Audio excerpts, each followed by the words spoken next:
Man, I love this place. The problem is we get so busy we don't take the time to experience everything this place has to offer. Okay. Whoa, what does that mean? What do I do? Just set it down. Just drop it down? Uh-huh. Shazam! Do we put any like special stuff on it? Actually, if I didn't have jeans on, I probably could go all the way down. Whoa, whoa. Ow, I'm nervous. Pull. I hit that thing. Yeah! Let me try some of that. You gotta get kind of Picasso with it. I can feel my lungs closing up. Now, is there normally somebody there to help you put this on? No. And the loser does dishes. Oh, that's kind of how you guys can sell me out. Yeah. Oh, yeah. My name is Noah. Come with me and let's explore a little bit of my hometown of San Diego.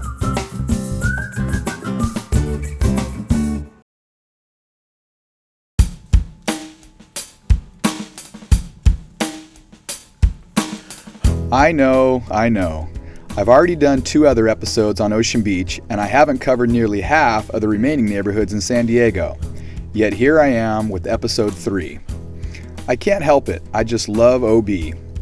Some people will tell you Ocean Beach isn't the cleanest or nicest beach town in San Diego, and they're probably right, but I think that's why I like it so much. It's so kick back. Fact is, I'm biased because this is the neighborhood where I grew up. Come on down to a funky town where the day and night is turned upside down. When you come into Ocean Beach, you may notice that the streets are super tight and narrow. That's because when OB was first developed, it was meant to be a walking town with everything real close. Then, as more people came and realized it was a great place to call home, the little neighborhood began to spread out. If you wanna go, you just got to find a way around.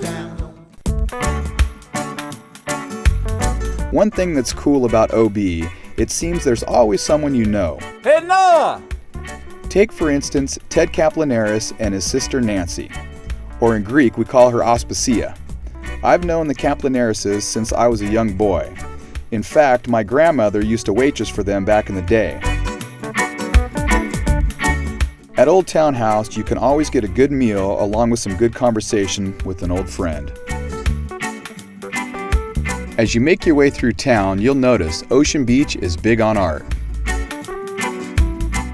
Over the years, Ocean Beach has sort of become a magnet for artists, and the community has really embraced them. One place that's been around for quite some time is Falling Sky Pottery. Inside, I met the artist and owner, Isaro Elizondo, or Izzy as his friends call him, who happened to be in the middle of creating a beautiful piece. So this piece, I'm gonna let it firm up a bit before I refine the shape. Right now it's about where I want it, but I'm gonna make it more bulbous like this. Very cool. Really How long did it tuck take you to do that? About maybe a few hours and about 25 years. I'm with you. Falling Sky is a neat little gallery and studio, and as I looked around, I noticed one incredible piece after another, all created by Izzy, including this one. Did you do this one too? Yeah, I did that one yesterday, and I just attached the handle on it, so it's got to dry off, and you can see how I let the ribbons go down to really show the fluidity, the looseness of the clay, and then this will again turn into stone. Okay. But I wanted to show how loose that mud is. Wow, how did you do that? Is that all by hand? This right here, yeah. You want me to show you? Absolutely. Let's get some clay. All right. I've never done any sort of sculpting or pottery before, so I was excited. We headed out back where we dug out some fresh clay. So you get this stuff out like this. This is probably about, maybe 12 pounds of clay here. And I get it right about here like this. And you get this stuff, and you make a nice little patch of this. This is probably about 30 pounds of clay. Now I let it dry here for about a day or two, and then it gets to about this stage here. Okay, and this is ready. This is ready to go here. This is this stuff. Now I'm gonna cut some off of it. This is probably 50 pounds. You can see you could go like this. See that? Okay, I try that? Yeah. Nice one. That's good. That's a sculpture in itself. Yeah. So let's cut some off here, and we'll take this over to the wedging table. Back inside, Izzy taught me a technique called wedging, which removes the air from the clay. Then it was onto the wheel. Now to center the piece, you got it nice and padded on the wheel. Yeah, You want to get yeah. it spinning a little bit. So you got your pedal over on your right foot. Okay, Right? yeah. So you floor it. Right? That's too fast. So you want to go about, for centering, about like this. About like that. Okay. Now watch how I'm going to do this. You get a little water on it, right? You see? And now I'm going to keeping my elbows in. I'm going to kind of squeeze it, left hand and right hand, and you'll watch the clay come up like this. Oh, I see. There you go. There you go. That looks pretty good. Now watch how this. Liar. Now what you want to do is you want it to come up like this. Watch. Okay. You see how I'm doing that? Yeah. I realized that pottery wasn't the easiest form of art, and Izzy began to act a little odd. Here, watch. I'll show you. How does that song go? La na na na na la la la la. Okay. Oh, that's much better. Okay, I think he's seen the movie Ghost one too many times.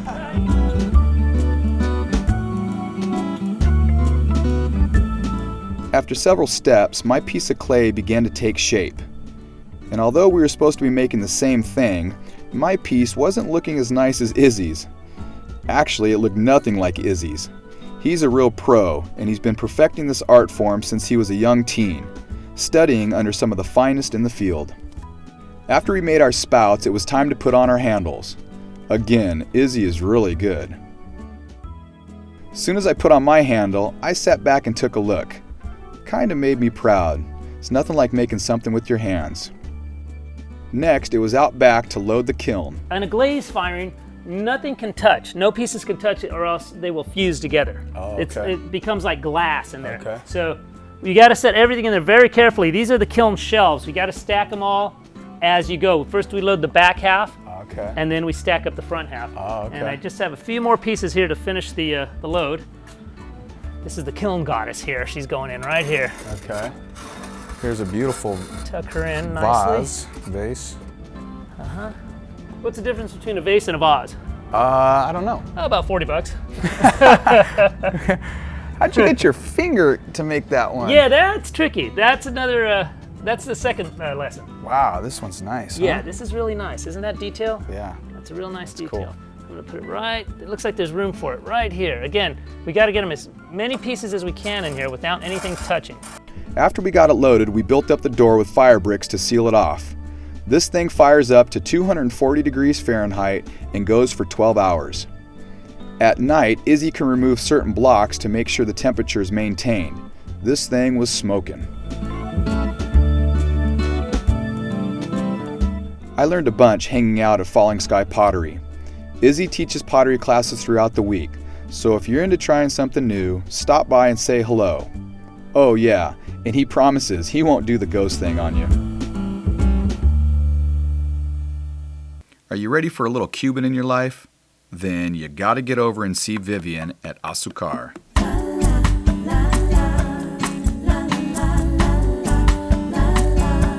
Hi Noah, welcome to Azucar. So we're in the heart of Ocean Beach. We're right at the top of Newport in Sunset Cliffs. We've been here for 7 years. This year is our 7th anniversary, and we love it here. Look in my eyes. You got more than it takes. So we're a Cuban style patisserie. Basically what that means is what I grew up eating in Miami, all the strictly Cuban pastries and sandwiches and coffee. And then I kind of mixed it up a little, had some fun with it, with all the European, more classical desserts I learned when I was at school. Now, Vivian's not just a pretty face. Cordon Bleu trained and educated, this girl can bake. I did hospitality management in Miami, and then I left to London to the Cordon Bleu, and I studied both cuisine and pastry over there. Kind of wanted to stick to the pastry side, but I kind of like doing both. Both is good, and at Azucar, it all comes out. So pastries, we have the strictly Cuban pastries. We have guayaba, guayaba con queso, de queso, and we have de carne. So those are the 4. So if you're looking for Cuban stuff, that's where that is. And then we also do scones. So living in London, a lot of scones in England, and I just kind of have a lot of fun with it. So we'll have like raspberry passion fruit, blueberry coconut. Right now we have a buffalo blue cheese one. So, you know, for the scone people. Full-blooded Cuban, her parents came to the U.S. to start a new life. right about the time Castro hit, both of them exiled to Miami. They met over there, and 5 kids later, you know, I'm the only one that lives in California, but yeah, all my family's back home, but they're very proud. Vivian said in Cuba, it's all about the guava. All right, so we have some guava cheese coming out of the oven right now. I'll show you what those look like. So these have guava and cream cheese, and I'm about to brush them with some hot cinnamon syrup. Most of the Obesians are really hooked on the guava with cream cheese. It's a little bit of both. Personally, I like the plain guava or just cream cheese, and it's an all butter puff pastry dough. So I really think you should try one of these. You don't have to tell me twice. You like both? I like the guava cheese. You like the cheese? Okay. They were awesome. We have tons of cookies. So these are the mojito cookies. So it's lime and mint. Nice. Classic chocolate chunk. And then everyone's favorite right now is the salted toffee oatmeal. So In fact, I tried it all. The cookies, the guava cheese, everything was delicious. And it just keeps getting better. all right, so right here is one of my favorite desserts. I love passion fruit. And we make this gorgeous marshmallow frosting with vanilla bean. So this is a white chocolate souffle layered with passion fruit cream and raspberries. Start with our frosting over here. Maybe I'll let you frost one. And there's the fun part, Noah. So wait, what are you doing? We're gonna blowtorch it. So we're gonna give it that burnt marshmallow.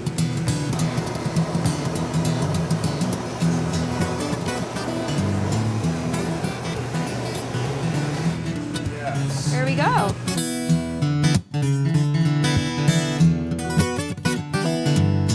All right, Noah, I hope you're not vegetarian because I'm making you a Cubano sandwich. A Cubano sandwich from a real Cuban? Please. How about honey ham, baby Swiss cheese, pork that's been roasted for 12 hours, and lots of pickles, mustard, so good. And don't forget the iron beer. It's similar to Dr. Pepper, Mr. Pibb, love it. So if you're gonna do the Cuban lunch, you gotta go all the way. And speaking of drinks, let's not forget the Cuban coffee. Next, Vivian may be a con leche. So cafe con leche does not have foam. It's just hot milk over the Cuban coffee. There's no foam latte drinks in Cuba. There's hot milk over those 2 sweetened shots. That's how you make a con leche. You know what goes good with the con leche? How about a meat pie? All right, so these are the pastelitos de carne. The inside of it, it's a traditional dish called picadillo. Ground beef, it's cooked with onions, peppers, raisins, olives, white wine, tomato sauce. So we cook that down, and then we put it inside of the butter puff pastry. So these are one of our most popular, especially with the men. Then she walked me through a few favorites. This is the Artemisa. It's a city my mom's from. So this one is a Malibu coconut rum custard layered with coconut cake soaked in coconut syrup, and it has some rum flamed pineapple in it. Frost the whole thing in whipped cream. It's covered in coconut. The Turron de Havana is my favorite. It's like a giant Kit Kat bar. So crunchy layer, caramel layer, mousse layer. Super awesome. This is my dad's favorite, Key West key lime pie. So super traditional. Get the lime juice from Key West and some fresh berries on top. Senor Peanut, super dark chocolate crust, peanuts, caramel, peanut butter mousse. We dipped the whole thing in chocolate. Mango cheesecake has a coconut shortbread crust, mango passion fruit sauce, some fresh fruit, super light, super creamy. The only macaron we make is a gigantic pistachio one, and it's filled with passion fruit curd. Super amazing. And we have 5 leches over here. So instead of 3 leches, we have 5 milk. So we add coconut milk and dulce de leche to that, topped with almonds. And this one is actually gluten-free. It's tasty treats like these that's been bringing in people like Kevin McHugh since the beginning. I've been coming here since Vivian first opened this place up, and I love raving about it to all my friends and colleagues, and I always recommend that everybody comes here and gets any of the amazing variety of pastries that she's got going on in the coffee. I mean, you can't beat a morning cup of coffee with a little meat pie and then come back and then get a guava after a serve. It's perfect. I'd have to agree, and Vivian loves it all. I love seeing everyone's faces when they eat everything. I love seeing people eat the desserts and the cookies and just like close their eyes and like have a moment. That's why I do it. That's why I always loved doing it since I was a little kid, just to see people's faces. So, I mean, find a job that you love doing what you're doing, and it's not really work for me. I'm excited every day. Every day is so different. So now, here's a couple of my favorite things about Ocean Beach.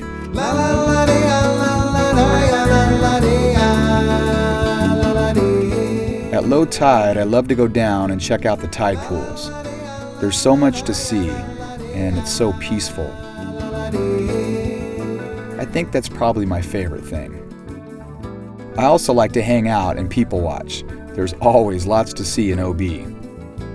One good place to people watch happens to be another one of my favorites, the Ocean Beach Farmers Market. Every Wednesday they block off Newport Avenue and vendors from all over town set up shop and sell their products. Hundreds of people come down every week to see the latest in clothing, jewelry, and food. How you doing? I'm doing real well. Good. What do you guys got going here? Well, we're making crepes out here. White flour, eggs, water, a little vegetable oil in this batter. Okay. Put it on a hot pan. I call this a crepe wand. I'm not sure what the exact term is. Okay. And you just voila presto. Oh, Dude, you're pretty good at that. open it up. After a couple of flips, it's ready to go. Today I'm gonna make you a green hen, which is chicken, cheese, tomatoes, and avocado. Let me tell you, this thing was loaded and really tasty. Oh, is it too hot? Okay. Oh, dude. That's good. And if you're in the mood for dessert, they can help you with that too. Nick does a good job. Speaking of dessert, Thalia Pollock's doing pretty well too. Wow, chocolates. Yeah, how are you? Good.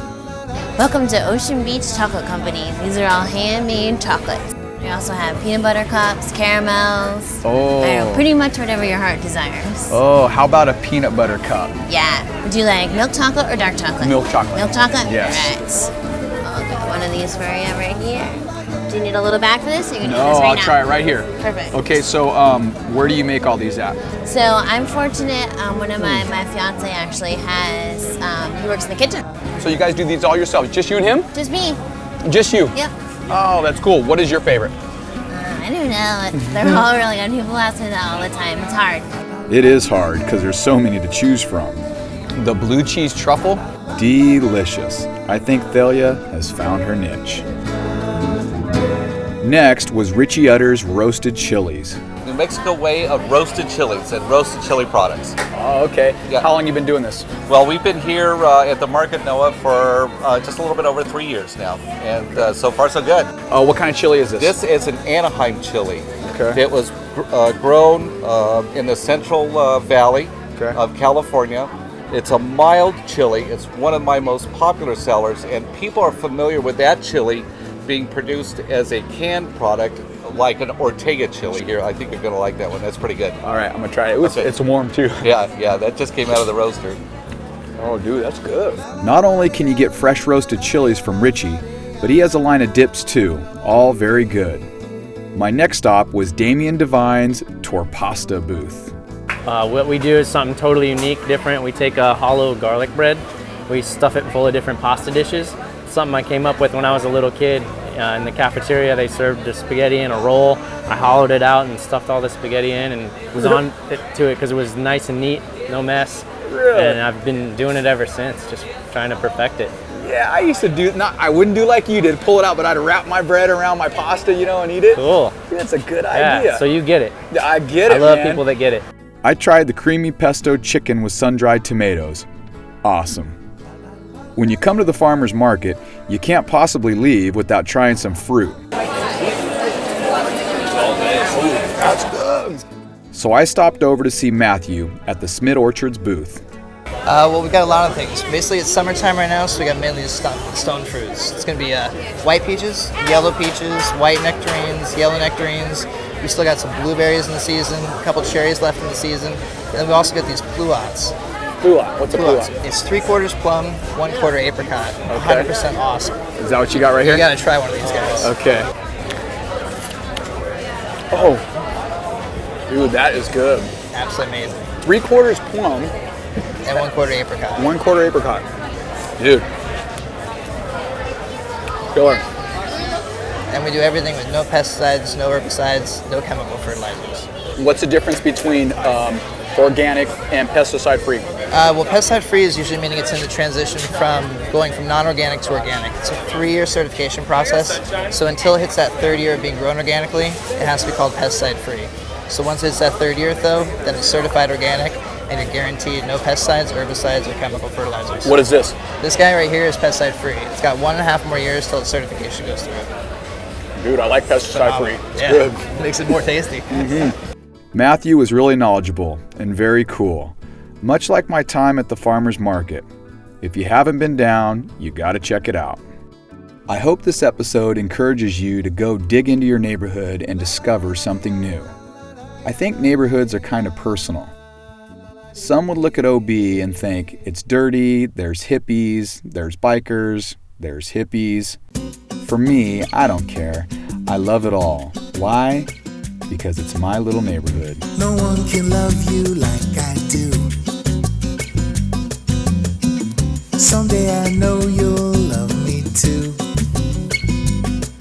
When my heart speeds up with a rhythm next to yours,